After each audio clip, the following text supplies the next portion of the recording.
Okay, so this is my video on the contrasting differences between my preliminary task and my music magazine.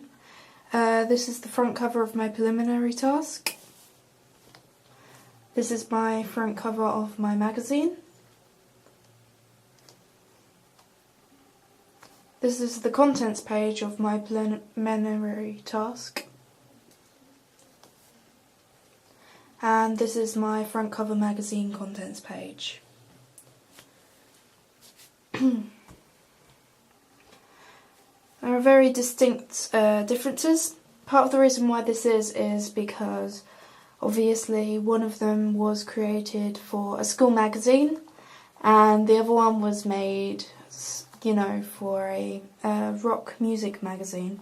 So there are going to be differences in that department. But the real reason there are differences is because in the first one, before that, I'd never done Photoshop before. So this is really me experimenting and trying to get all the basic steps. I think I progressed a little bit on is that the image is very poor quality, like there's blurs in it. The layout is also very unbalanced in the Wilmington lead. As you can see, it's all down one side, and it's because the image, when I was taking the image, I didn't really think about the framing, and that led to some very inconvenient things, and I had to try and sort of fix things and try and move things around to make sure that they all fit on the page. And in the end I couldn't really fit on as many articles as I wanted to. Whereas as I planned out the other one much better, I've managed to get the editorials on both sides. They're very balanced. You can tell clearly that this is the cover article. Like, you can tell that Jean Rios is the generic Nightmare Over, is what they are advertising, whereas on the other one you can't really see, but it does say Oxford Art Trip. It is bigger, but I used a very thin font, and I don't think that this works so well as the impact font I used on the other one. So there was quite a progression in what I considered to be a good font. Finding fonts was very difficult because you had to sort of choose a font based on literally like your target audience. So for this one I wanted to choose a bold font which was going to sort of catch their attention, and I put it all in capitals.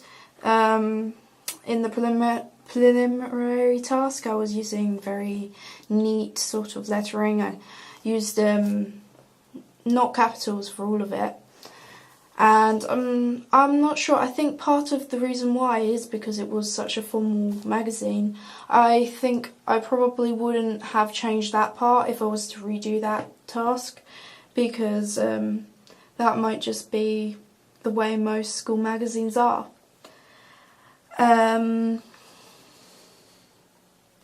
So this magazine definitely utilises the space better. You can tell because there's less gaps, things look fuller. There's 7 articles that are advertised, and it's a great variety really. On this one there are a few articles shown. There's 4, but really there wasn't too many, and yeah, the spacing was a bit wrong, so I had to work on that for my second one, especially by planning it out better. That was part of the way that I did that. In the second one I played around a bit more with highlighting words, as you can see with the new style, the 10 and the posters, the gig. They've all been highlighted in a separate colour. In this one it's a little bit plain, but I mean there are different colours, but they're not highlighted words to try and make them stand out.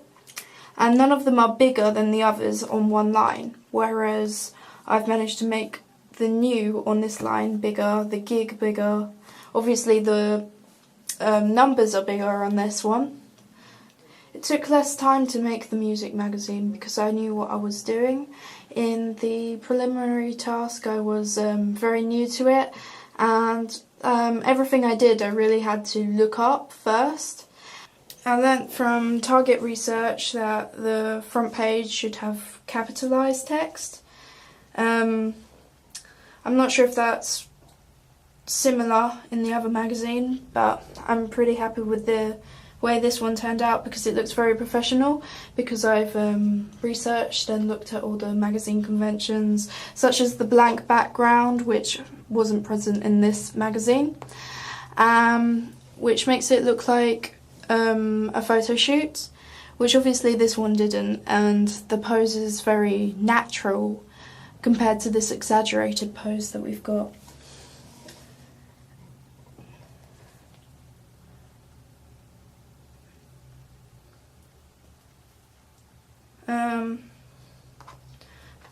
I think on the other magazine the colour scheme I used was due to the badge, but I also think that it was quite dull colours. The pinks and the purples and the blues, they aren't really standing out, which seems a shame, and if I was to do it again I'd probably use the other school logo, which has blues and yellows, which are primary colours. It just showed me that pastel colours really don't work on a front page.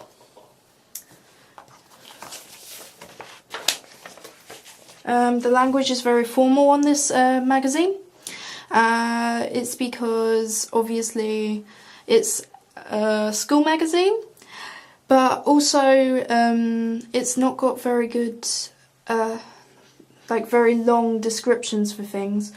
Like everything is 3 words or 4 words, like good work experience or student enterprise finals. And I'm glad I put in like a quote, but I don't feel like it really utilised the speech as well as it could. Whereas on this one, I definitely used the band names and then I put a little description underneath. I've also got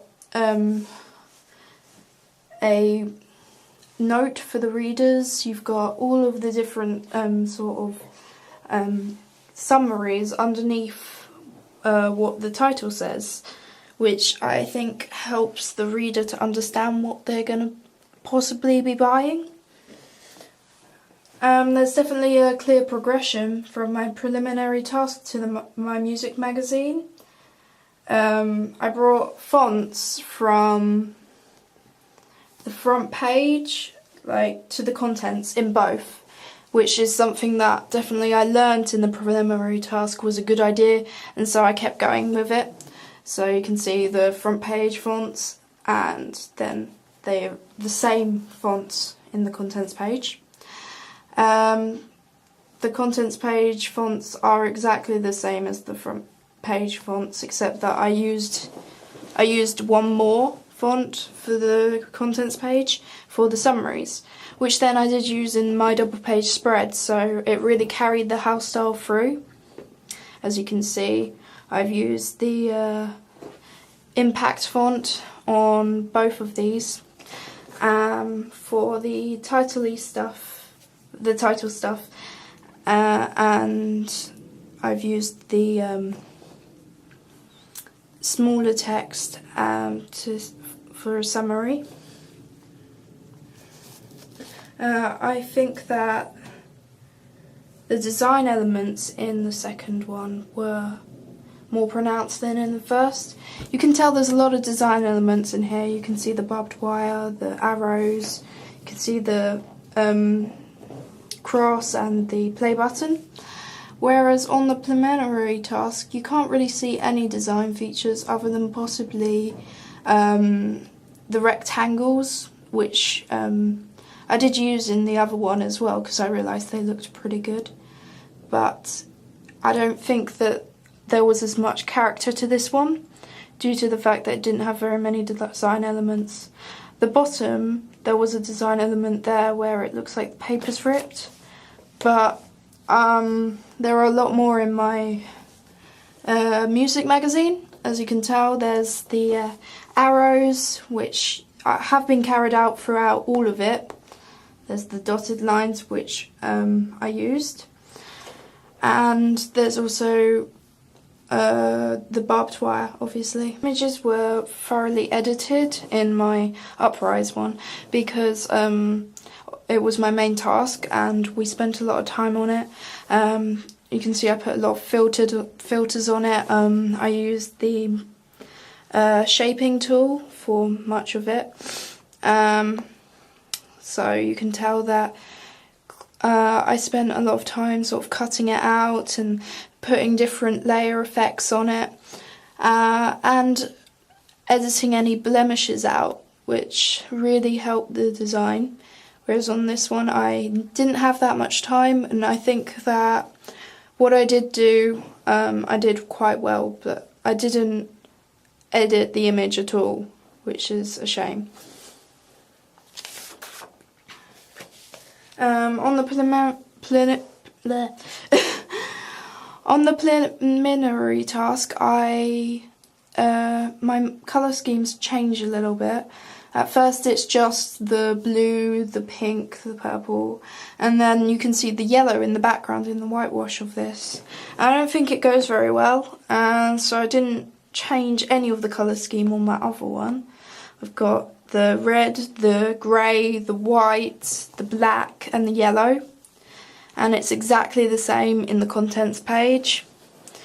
I think that I tried a hint of blue with it, but it didn't really work, so I changed it at last minute, which I'm really I'm glad that I did, but yeah.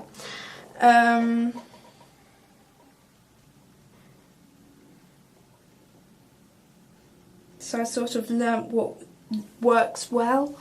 I used the gradient technique in the Wilmington lead, but decided it didn't really look professional in the next task, so I didn't use that again. I improved mostly through planning things out and experimenting. I've realised that house styles are really important to appeal to an audience. If you use a lot of different fonts or a lot of different colours, then the audience aren't going to be very interested. It's going to confuse them a little bit. And also the colour scheme is quite important, that you use bold and bright colours instead of pastel-y colours, which really make it look a little bit whitewashed. In the end, I'm very pleased with the end result for my music magazine. I can really tell that I've improved and progressed, in my opinion. I really like how it's come out. Like the wording is more informal. You can see that it swears, which really gives the reader, like, sort of invokes a reaction from them. Like literally everything sort of is to invoke a reaction, such as the model looking straight at the camera, which I did right in the other one, and I decided to carry that on. And also the dress clothes are all to do with what the target audience are going to expect from you. I'm very pleased with it. I like that I've used the title is very different. The title on this one is very thin, and it's elegant, but it is not very good for like a title, because I can't really see how it's more important than the rest of the text, which is very much different to this one, where it's the thickest, most like large thing on the page. And this one, it's quite small. It's the largest thing on the page, but it's still not very noticeable. So I think I progressed in that sense. Yeah, so you can tell the progression throughout. I'm very pleased with the way things have progressed. So yeah, I'm pleased with the result. And that is my 2 tasks.